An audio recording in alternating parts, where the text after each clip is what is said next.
Namaz imkan məsələsi deyil, qardaşlar. Onu tərk eləməkdə heç bir insanın üzrü yoxdur.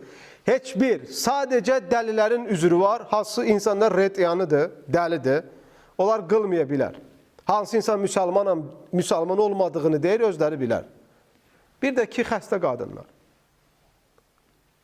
Əksi təqdirdə sən həm müsəlmanam deyib, həm Allah böyükdür deyib namaz qılmıram deməyin keçmir, sayılmır.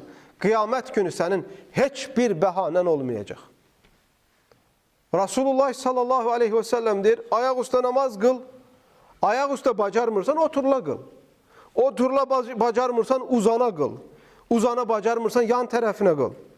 Qardaşım, su ilə dəstəməz al, su yoxdursa torpaqla təyəmmüm elə. Heç bir halda mən namazı buraxım deyə bir şey yoxdur. Sən necə bacarırsan, o şəkildə namazı qılır. Önəmli olan sən namazını qıl.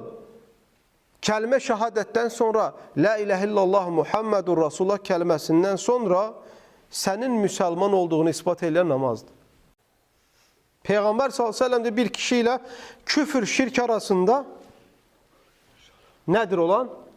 Namazdır. Sən namazı buraxdınsa küfrə, şirkə düşmək an məsələsidir.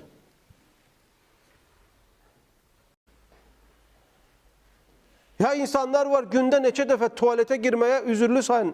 Tualetə girməyə vaxt tapır, yemək yeməyə vaxt tapır, WhatsApp-a girməyə vaxt tapır, danışmağa vaxt tapır, avtobusda gəzməyə vaxt tapır, hər şeyə vaxt tapır, namaza vaxt yoxdur. Sonra da deyir ki, mən müsəlmanam, iman əhliyəm, səndən də önə girəcəm cənnətə.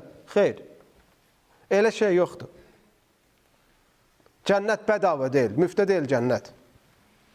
Cənnətə girmək üçün əziyyət çəkməlisən, cənnətə girmək üçün Allah Azza və Cəllənin qoyduğu yolla getməlisən.